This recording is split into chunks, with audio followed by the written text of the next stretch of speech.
오늘은 말씀, 생명, 빛이라는 제목으로 요한복음 강해가 새롭게 시작됩니다. 요한복음 1장 1절부터 5절까지 본문이 길지 않으니까요, 우리 한 목소리로 화면을 따라 함께 읽겠습니다.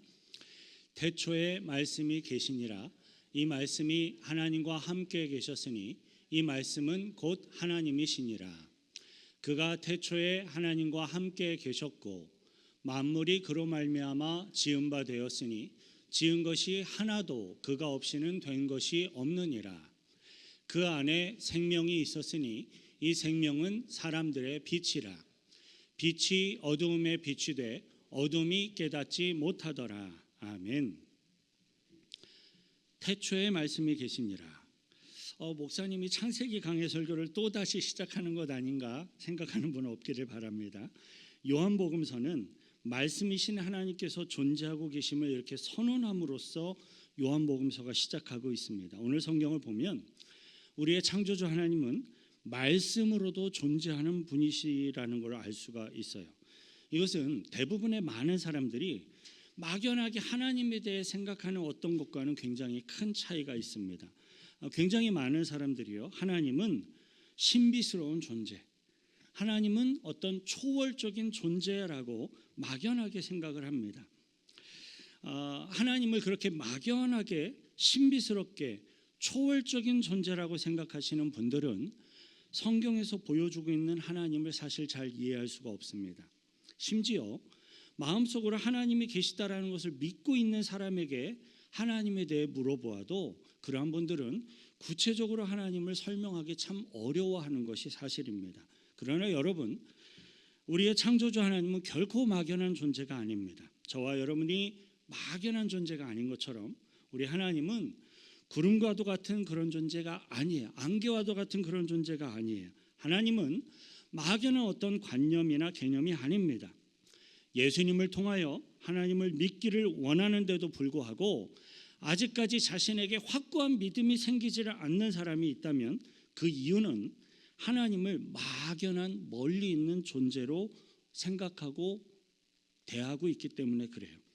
막연한 기대, 막연한 생각 때문에 단 한 번도 하나님을 직접 개인적으로 만나본 적도 없고 그 하나님의 음성을 들어본 적도 없고 하나님의 사랑을 직접 체험하지 못하는 것입니다. 그러한 많은 사람들을 향해서 요한복음서는 굉장히 구체적으로 하나님을 설명하고 예수님을 설명하고 있어요. 본문 1절 다시 함께 읽겠습니다. 태초에 말씀이 계시니라. 이 말씀이 하나님과 함께 계셨으니 이 말씀은 곧 하나님이시니라. 네. 여기서 말씀이라는 단어에 사용된 헬라어 원문은 로고스라는 단어입니다. 그것은 헬라 사람들이 그때 당시에 절대적인 존재를 설명을 하려고 할 때 사용하던 어떤 세계의 법칙성을 의미하는 그러한 용어로 로고스라는 단어가 사용되고 있었습니다. 요한복음서는 헬라인들에게, 헬라 말을 사용하는 사람들에게 잘 알려져 있는 이 로고스라는 개념을 사용을 해서 하나님을 설명하고 있습니다. 말씀이 태초부터 존재하였습니다. 그래서 태초라는 이 용어는 시간과 역사가 생기기 이전에, 우리 인간이 창조되기 이전을 의미하고 있습니다. 영원 전부터 존재했던 것, 그것이 말씀, 진리였고 그 말씀의 실체가 하나님이다라는 겁니다. 그리고 그 말씀이신 하나님이 바로 오늘날 저와 여러분들이 사랑하며 읽고 그리고 또 묵상하며 암송하며 끊임없이 사랑하기를 추구하고 있는 성경의 본질이 되고 근원이 되는 것입니다. 하나님의 말씀은 영원하고 변함이 없고 거짓이 없습니다. 말씀은 능력입니다. 저는 저와 여러분들이 이 성경을 통해 하나님의 말씀을 통하여서 하나님의 본질적인 실체를 직접 만날 수 있게 되기를 축원합니다. 여기서 우리들이 하나님의 존재에 대해서 한 가지 묵상해야 할 부분이 있습니다. 그것은 하나님은 제가 이렇게 이야기하고 있듯이 하나님은 친히 말씀하시는 분이다라는 사실입니다. 말씀하신다는 것은요, 또 듣는다는 것을 의미하기도 합니다. 어떻게 듣지 못하면서 말할 수 있겠습니까? 말하고 듣는다는 것은 말할 수 있는 그리고 들을 수 있는 어떤 상대가 대상이 있다라는 것을 의미합니다. 상대가 있어서 대상이 있어서 진리를 말하고 들을 수 있다라는 것은 인격적인 상호 관계가 존재한다는 것을 뜻합니다. 하나님은 혼자서 존재하는 분이 아니세요. 그 하나님은 저와 여러분들의 기도를 들으시고 저와 여러분들에게 말씀하시는 하나님이십니다. 저와 여러분들은 하나님과의 실제로 진짜로 인격적인 관계를 맺으며 하나님과 교제할 수 있습니다. 하나님은 막연한 존재가 아닙니다. 따라서 저와 여러분들이 하나님께 기도하는 것은 결코 독백도 아니고요, 자기 암시도 아닙니다. 묵상도 명상도 아닙니다. 기도는 실제로 존재하시는 하나님과 함께 대화하는 인격적인 교제예요. 대화입니다. 하나님은 나의 기도를 들으시고 심지어 나의 신음소리까지도 들으십니다. 하나님은 나의 형편을 잘 아시고 나를 위해 눈물과 피를 흘리시며 나를 위해 온몸을 던져서 사랑해 주시는 분이세요. 요한복음 1장 1절에는 이러한 많은 하나님에 대한 많은 뜻과 내용이 함축되어져 있습니다. 세상에 많은 사람들은 돌을 깎아놓고 혹은 나무를 뭔가를 만들어 놓고 그들 나름대로 신이라고 합니다. 얼마나 하나님에 대한 갈망이 있으면 자기가 직접 우상을 만들어서라도 그것에게 그렇게 빌고 절을 하겠습니까? 하나님을 잃어버린 인간들의 본질적인 공허함과 허무 때문에 그렇습니다. 그러나 인간이 만들어낸 세상의 우상들과는 어떤 돌이나 나무로 뭔가 만들어 놓은 것과는 대화를 할 수가 없습니다. 왜냐하면 그러한 우상은 우리 인간들이 만들어낸 보여지는, 만져지는 어떠한 것에 불과하기 때문입니다. 인간들이 외로워서 공허해서 만들었기 때문에 아무것도 할 수 있는 능력이 없는 거예요. 여러분, 사랑이신 그 하나님을 향한 우리들의 믿음, 신앙도요, 인격적인 관계라는 것을 기억하셔야 합니다. 교회에도 다니고 하나님을 믿는다고 하는 사람들 중에 인격적인 관계성 속에서 하나님을 만나지 못하고 신비주의와 어떤 초월적인 경험에 이렇게 집착을 함으로써 하나님과의 인격적인 관계를 가볍게 여기는 사람들도 있습니다. 그러한 성도들도 있습니다. 결국 그러한 사람들은요, 하나님을 믿는 온전한, 건전한, 아름다운 신앙에서 벗어나고 자꾸 다른 길로 가도록 되어져 있어요. 왜냐하면 하나님은 지극히 한 번 더 강조할게요. 지극히 인격적인 분이시기 때문에 그렇습니다. 저와 여러분들의 하나님은 이렇게 구체적이고 인격적인 하나님이세요. 말씀하시는 하나님이라는 표현을 통해 생각해 볼 때 하나님은 살아있구나라는 것을 우리는 당연히 알 수 있습니다. 죽은 자는 말을 할 수가 없죠. 살아있는 사람이 말을 합니다. 말씀한다는 것은 생명이 있다는 겁니다. 그래서 영원하신 하나님의 말씀은 영원히 살아있고 영원히 운동력이 있습니다. 하나님은 막연한 분도 아니고 하나님은 관념이나 이론도 아닙니다. 하나님은 실체입니다. 천국도 실제입니다. 기억하십시오. 지옥도 실제입니다. 믿음 생활은 이론이 아니라 실제적인 경험이고 인격적인 교류입니다.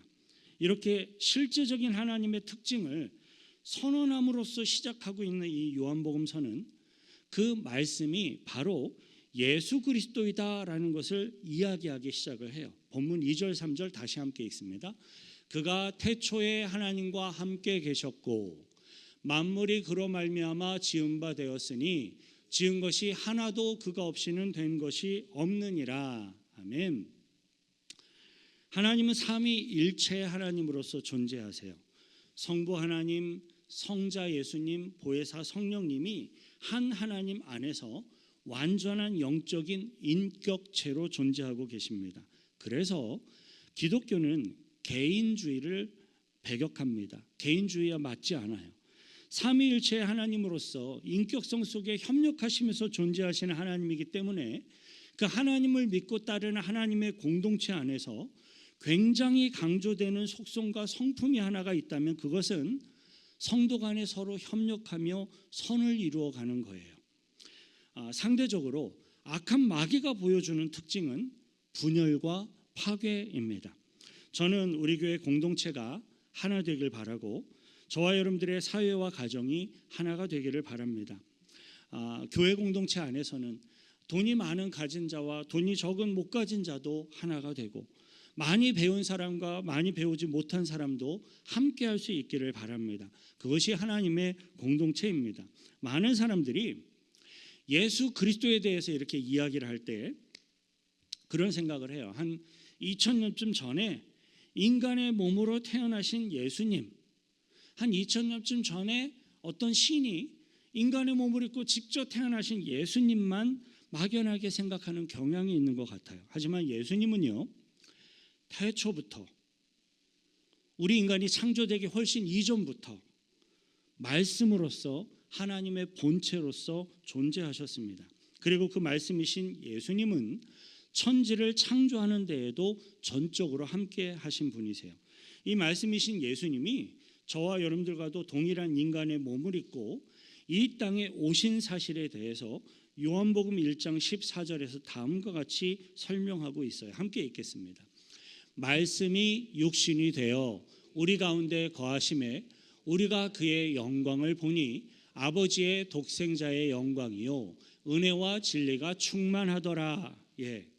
말씀이 육신이 되었다라는 것은 영원한 존재가 유한한 존재의 모습으로 나타나셨다라는 겁니다. 자, 그렇다면 예수님은 태초부터 영원한 존재인데 왜 유한한 존재의 모습인 인간의 모습으로 이 땅에 태어나셨습니까? 그 이유를 빌립보서 2장 5절부터 11절에서 매우 분명하고 알기 쉽게 설명하고 있어요. 천천히 큰 소리로 함께 읽겠습니다. 너희 안에 이 마음을 품으라. 곧 그리스도 예수의 마음이니 그는 근본 하나님의 본체시나 하나님과 동등됨을 취할 것으로 여기지 아니하시고 오히려 자기를 비워 종의 형체를 가지사 사람들과 같이 되셨고 사람의 모양으로 나타나사 자기를 낮추시고 죽기까지 복종하셨으니 곧 십자가에 죽으심이라. 이러므로 하나님이 그를 지극히 높여 모든 이름 위에 뛰어난 이름을 주사 하늘에 있는 자들과 땅에 있는 자들과 땅 아래에 있는 자들로 모든 무릎을 예수의 이름에 꿇게 하시고 모든 입으로 예수 그리스도를 주라 시인하여 하나님 아버지께 영광을 돌리게 하셨느니라. 아멘. 영원하신 창조주 하나님 예수님이 유한한 인간의 몸을 입고 태어나고 또 인간들의 죄를 사하기 위해 십자가를 짊어지신 이유는 한마디로 표현한다면 사랑하시기 때문에 그래요. 우리 인간들을 사랑하시기 때문입니다. 하나님이 인간들을 사랑하셔서 죄 가운데 죽어가고 있는 인간들을 구원해내시기 원하셔서 친히 인간의 몸을 입으신 예수님으로 이 땅에 오신 것입니다. 예수님은 우리들과 동일한 몸을 가진 인간이었지만 예수님은 하나님이셨어요. 그분의 본체는 하나님이십니다. 하나님은 인간을 구원하기 위해 영원하신 그 하나님의 본체를 포기하고 잠시 잠깐이라도 인간의 몸을 입고 인간으로 이 땅에 찾아오셨습니다. 여기에 바로 진정하고 영원한 하나님의 사랑이 표현되어 있고요, 실천되어 있습니다.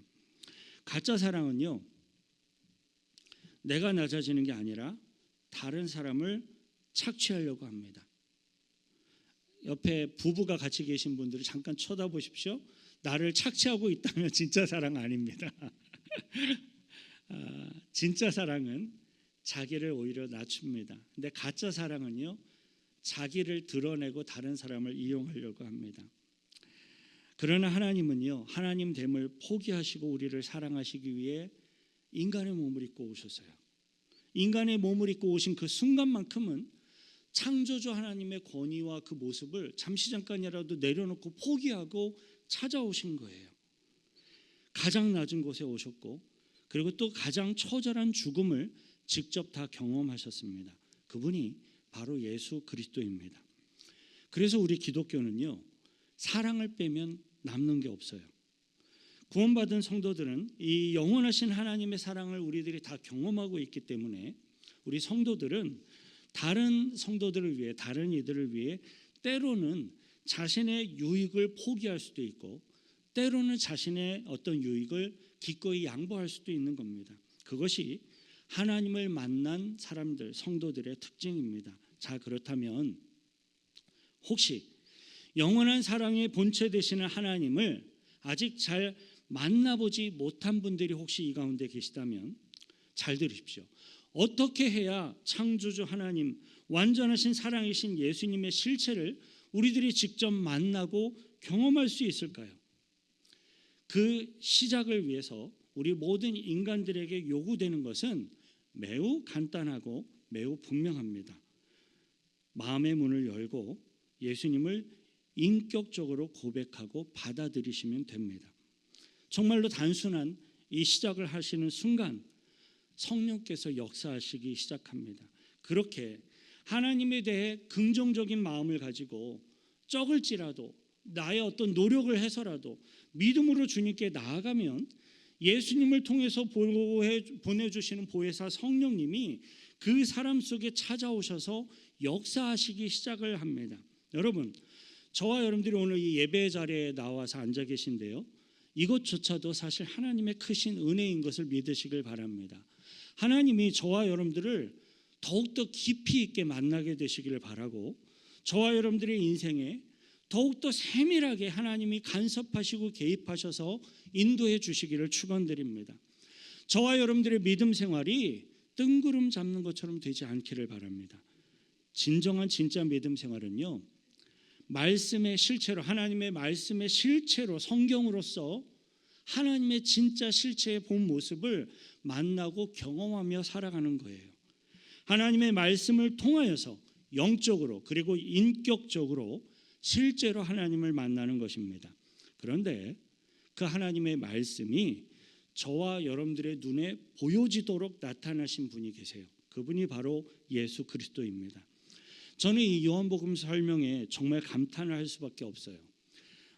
볼 수도 없고 만질 수도 없었고, 하지만 성경에 존재하고 계신 그 하나님이 우리들이 직접 볼 수 있고 만질 수 있는 예수님으로서 친히 나타나신 겁니다. 예수님은 내가 직접 만질 수 있는 분이셨어요. 같이 밥을 먹을 수 있는 분이셨어요. 그 예수님의 품에 직접 안길 수 있는 분이셨어요. 예수님이 하나님의 모습을 인간으로 오셔서 우리 인생들에게 다 보여주셨기 때문에 우리들은 매우 선명하게 창조주 하나님을 저와 여러분들의 생각과 마음속에 더욱더 구체적으로 그리며 느낄 수 있는 거예요. 그래서 예수님을 잘 알면 하나님도 잘 아는 겁니다. 예수님은 하나님의 실체예요. 말씀은 하나님의 실체예요. 예수님은 본래부터 하나님과 함께 계셨고, 그리고 하나님이셨고, 예수님은 말씀으로 존재하셨습니다. 그리고 태초에 예수님은 하나님과 함께 천지를 창조하셨습니다. 근데 그 예수님이 친히 인간의 몸을 입고 저와 여러분들에게 오신 거예요. 그렇다면 이 예수님은 어떻게 세상을 창조하셨을까요? 그 본질적인 설명이 본문 4절에 등장하는데요, 천천히 함께 읽겠습니다. 그 안에 생명이 있었으니 이 생명은 사람들의 빛이라. 네, 그 안에, 예수님 안에 생명이 있다라고 되어 있습니다. 이 생명이 인간을 만들고 우주를 창조하신 겁니다. 생명이 뭡니까? 죽음의 반대라고 표현할 수 있을 것 같아요. 죄를 지은 인간은 죽음의 그림자 속에 눌려 죽은 상태로, 영원히 죽은 상태로 죽음의 어떤 길을 향하여 나아가고 있는 삶을 살아가고 있습니다. 우리 인생이라고 하는 것은요, 태어나면서부터 죽을 때까지 어떤 모습으로 보면 죽음을 향해 달려나가고 있는, 길을 걸어가고 있는 것이라고 표현할 수도 있어요. 그리고 이 마지막 인생의 종착역인 죽음을 많은 사람들은 그렇게 두려워합니다. 죽음이 왜 두려울까요? 경험해 본 적이 없거든요. 죽음 이후에 준비가 안 된 사람은 더욱더 두렵습니다. 경험이 없어도 죽음 이후에 준비가 되어 있는 사람은 두렵지 않아요. 준비된 사람들에게는 죽음은 하나님께로 더욱더 가까이 나아가는 영혼을 열어주는 그러한 문에 불과합니다. 그러나 죽음 이후에 자신의 어떤 삶이 세상이 보장되어 있지 준비되어 있지 않은 사람들은 이 죽음이라는 것이 그렇게 두렵고 무섭고 감당할 수 없는 거예요. 그러나 생명이 있으면 죽은 것도 살아납니다. 생명이 들어가면 죽은 나무들이 살아나고 죽은 사람도 살아납니다. 그게 생명이에요. 예수 그리스도는 하나님의 생명으로 충만한 분이십니다. 예수님이 그 생명으로 우주를 창조하셨고 저와 여러분들 인간을 창조하셨습니다. 우리는 본래 하나님의 생명으로 말미암아 태어났습니다. 그런데 우리 인간들이 죄를 지음으로 하나님 안에 영원한 생명이 우리 인간들 안에서 사라져 버린 거예요. 없어져 버린 거예요. 영원한 생명이 끊어지고 일반적인 생물학적인 육체의 생명만을 가지고 있게 된 겁니다. 때문에 하나님의 생명으로 다시 나무로 표현한다면 하나님의 영원한 생명의 나무에 이렇게 접붙임을 받아야 영원한 생명을 얻게 되는 겁니다. 예수 그리스도 안에 있는 생명으로 우리들의 생명이 접붙임을 받아야 우리들이 영원한 생명 가운데 나아갈 수 있습니다. 그거를 다른 말로 표현해 볼게요. 예수 그리스도를 구세주로 믿고 구원을 받아야 합니다라는 거예요. 그 말이 그 말입니다.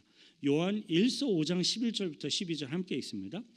또 증거는 이것이니 하나님이 우리에게 영생을 주신 것과 이 생명이 그의 아들 안에 있는 그것이니라.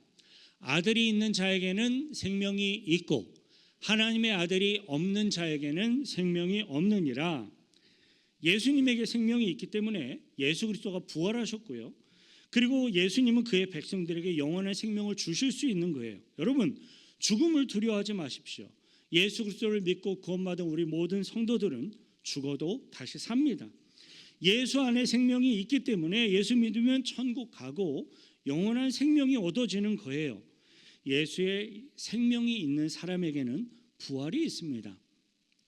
그래서 우리는 이 기쁜 소식을 전하지 않을 수가 없는 거예요.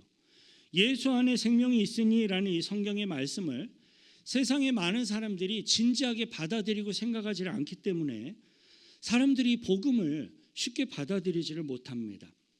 예수를 믿는다는 것은 내 몸 안에, 나의 인격 안에, 나의 육신 안에 예수 그리스도의 생명이 잉태된다라는 것을 의미하는 것과도 같습니다.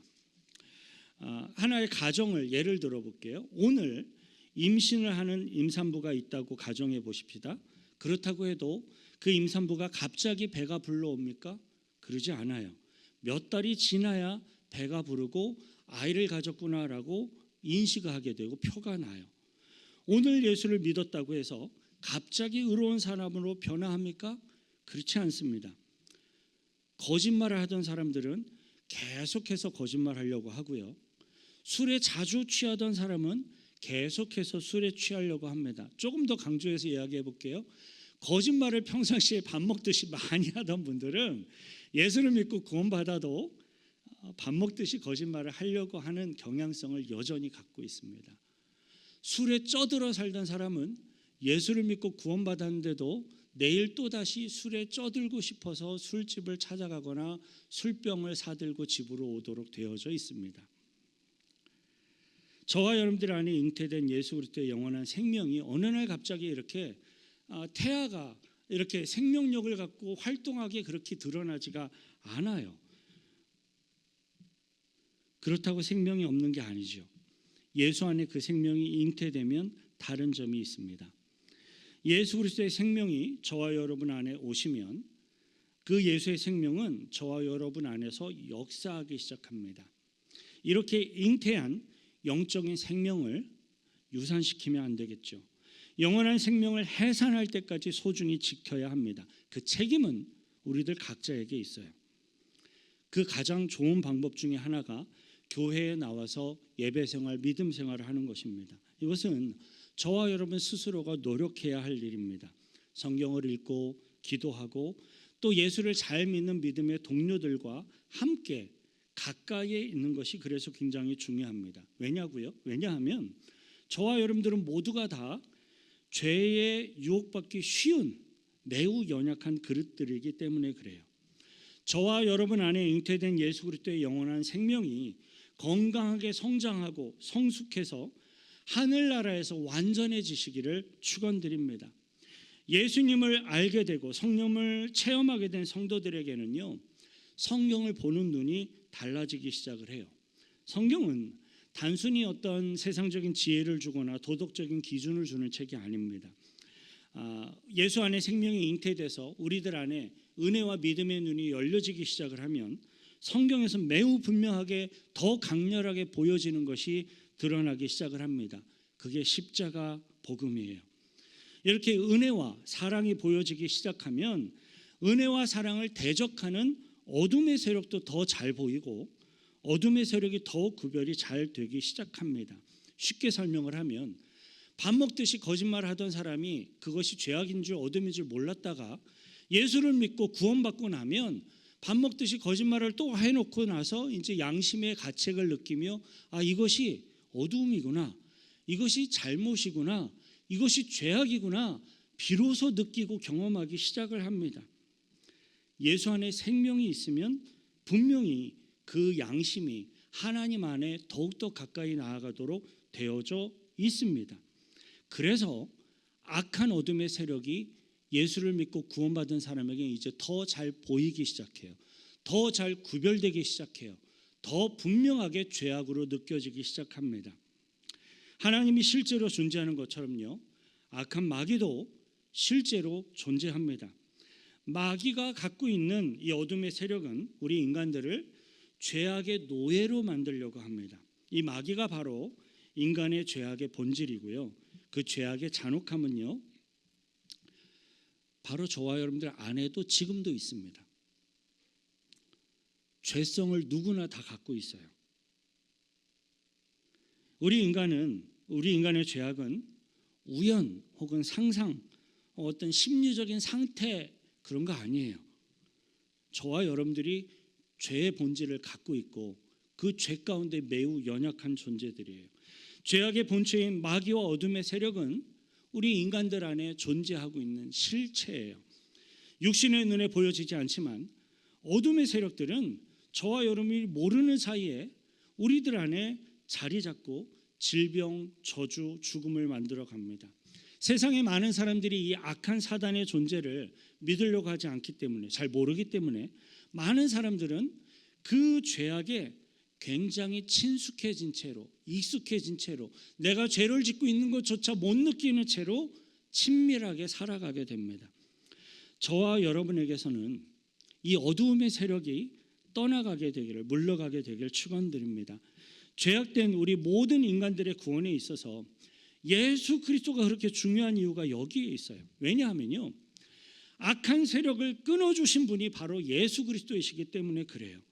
저와 여러분들이, 우리 인간이 아무리 우리들의 의지와 노력으로 의로움을 행하려고, 선을 행하려고 해도 작심삼일이에요. 오래 못 가요. 예수님이 아니면 이 세상의 어느 누구도 악과 싸워서 이길 수가 없습니다. 목사조차도 안 돼요. 예수님이 없으면 저도 아무것도 아니에요. 예수님이 아니면 이 세상의 어느 누구도 그 죄악의 힘을 이길 수 없어요. 대부분의 귀신 들린 사람과 악한 사단의 세력들에게 나타나는 공통적인 특징이 하나가 있는데요. 그것은 사람의 인격을 파괴하고 가정을 파괴하려고 하는 겁니다. 사단의 세력은 항상 분열되게 하는 일을 합니다. 권위주의라는 이름으로 정말로 필요한 세워진 권위를 거부하게 하죠. 정말로 필요한 마땅히 세워져야 할 권위까지도 권위주의라는 이름을 사용해서 무너뜨리려고 합니다. 사단의 전략 중에 하나예요. 여러분, 권위는요, 창조주 하나님으로부터 오는 거예요. 허락된 거예요. 그래서 의로움을 추구하는 의로움의 권위와 질서는 우리 인간들의 사회에서 정말로 소중한 겁니다. 그런데 마귀 사탄은 독재나 권위주의를 파괴하자라는 어떤 그럴싸한 이유를 들어서 정말로 필요한 권위까지, 모든 권위를 다 무너뜨리려고 합니다. 다른 것도 있어요. 자유라는 이름으로 질서를 파괴하고 각자의 개인이 자유를 주장하면서 편리한 대로 대혼란을 만들어가게 충동질합니다. 세상은 인권이라는 이름으로 성적인 문란함을 정당화하려고 합니다. 휴머니즘이라는 아름다운 이름으로 성적인 문란함을 자연스럽게 당당하게 내놓고 이야기하려고 노력합니다. 사실 이 세상에서 살아가고 있는 저와 여러분 안에도 솔직히 보면 어두움의 세력이 곳곳에 많이 숨겨져 있어요. 나는 안 그런데라고 딴 사람 쳐다보지 마세요. 내 안에 어둠의 세력이 여전히 자리 잡고 있고 기회만 되면 그것이 흙탕물을 뒤집고 흔들어 놓으면 일어나듯이 일어나려고 하고 있다는 겁니다. 이 어둠의 세력을 그냥 놔두게 된다면 점점 더 돌이킬 수 없는 상황으로 몰고 가게 될 겁니다. 내 안에 있는 어둠의 세력을 이렇게 뽑아내고 차단할 수 있는 방법이 있는데요. 딱 하나 있는데요. 그것은 빛입니다. 빛. 본문 5절 함께 읽습니다. 빛이 어두움에 비추되 어두움이 깨닫지 못하더라. 본문 5절 제가 다시 읽어드릴게요. 빛이 어두움에 비추되 어둠이 깨닫지 못하더라. 네.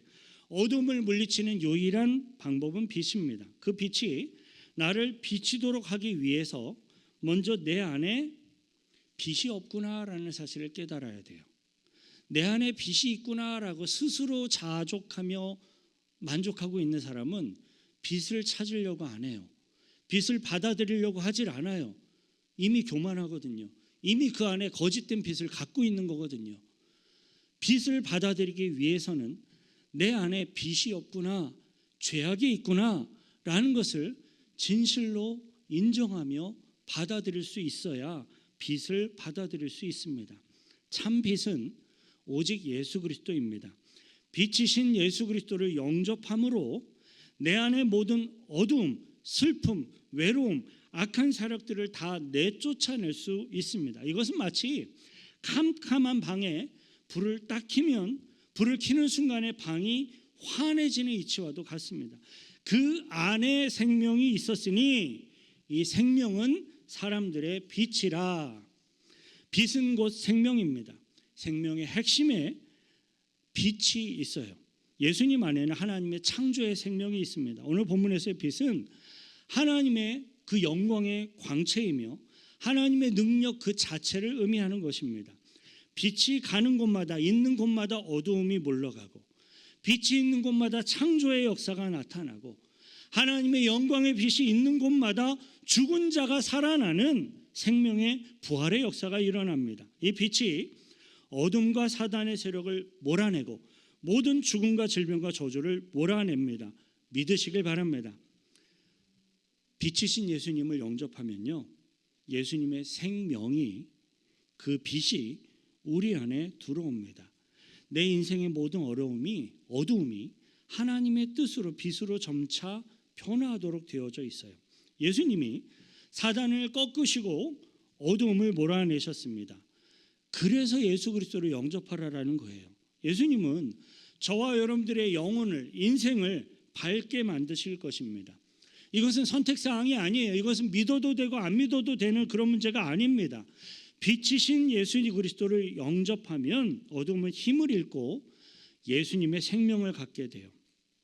세상에 예수를 믿지 않는 많은 사람들은요, 자신의 잘못된 점을 느끼고 알면서도 쉽게 고치질 못해요. 왜 그렇습니까? 그들이 어둠 속에서 살고 있기 때문에 그래요. 어둠 속에 주저앉아 있으면서 이것이 어둠이구나라고 느끼지만 고치질 못하는 거예요. 성격도 습관도 고치지 못한 채로 계속해서 어두움의 종노릇을 하며 살아가게 됩니다. 하지만 예수님을 믿으면 이 생명과 빛을 우리에게 주십니다. 예수님을 영접하면 천지를 창조하셨던 그 말씀의 능력으로 이 생명이, 빛이 우리들에게 허락되어집니다. 더 이상 어두움과 죄악의 종노릇하는 자들이 아니라 빛의 자녀로서 영원한 생명을 향해 나아가게 하시는 거예요. 사랑하는 성도 여러분, 우리들에게, 저와 여러분들에게 허락하신 하나님의 살아있는 이 능력의 말씀을 통하여서 하나님을 만나십시오. 어떤 전기가 찌릿한 걸 통해 하나님을 만나려고 하지 마십시오. 물론 그럴 수도 있어요. 방언을 통해서 하나님을 만나려고만 하지 마십시오. 그럴 수 있어요. 저도 그랬었어요. 그런데 진짜는요, 성경에 있어요. 그 성경을 통해서 하나님을 만나려고 나아가십시오. 그러면 하나님은 만나 주십니다. 찾아와 주십니다. 말씀 안에 역사하시는 생명력이 저와 여러분들의 모든 생각과 삶을 다스리게 되시길 바랍니다. 지금 이 시간 소망을 갖고 같이 함께 기도할 때 예수 그리스도의 생명이 저와 여러분 안에 비추어지게 해달라고, 우리들 안에 어두움이 떠나가게 해달라고, 조명되게 해달라고, 더욱더 하나님 앞에 나아갈 수 있게 해달라고 같이 함께 기도하겠습니다. 거룩하신 구주 하나님 아버지, 내 안에 죽음과 사망이 있었던 것을 다시금 깨닫습니다. 예수 그리스도를 통하여서 비로소 빛 가운데로 나아왔고 생명 가운데로 나아왔음을 믿습니다. 내 안에 비추이신 그 예수 그리스도의 생명의 빛이 이제는 더욱더 강렬하게 나의 어둠을 비추게 하셔서 내가 어둠을 깨닫게 하시고 그 죄악과 어둠으로부터 떠나 그리스도의 영광의 빛을 향하여 나아가는 나의 생각과 마음과 나의 믿음의 삶이 되게 하시고 나의 영혼이 되게 하시고 거룩하신 하나님과 친밀한 교제를 하며 하나님의 영광 안에 들어가는 믿음의 삶을 살 수 있도록 인도하여 주옵소서. 하나님 아버지, 우리들에게 살아있는 하나님의 말씀으로 임하셔서 하나님을 알게 하여 주옵소서. 정말로 살았고 운동력이 있는 능력의 말씀을 통하여 참 하나님, 참 생명이신, 참 빛이신 예수 그리스도를 만나게 하옵소서. 말씀을 통하여 예수 그리스도의 생명으로 임하여 주옵소서. 우리들에게 어두움을 물리치는 빛을 비추사 어둠과 죽음을 정복하고 빛 가운데 거하는 하나님의 자녀들로서 살게 하옵소서. 우리를 구원하신 예수 그리스도의 이름으로 기도하옵나이다. 아멘. 저와 여러분들의 생명 가운데로 인도하신 그 하나님의 은혜 앞에 감사의 박수로 영광 돌려드리겠습니다. 아멘.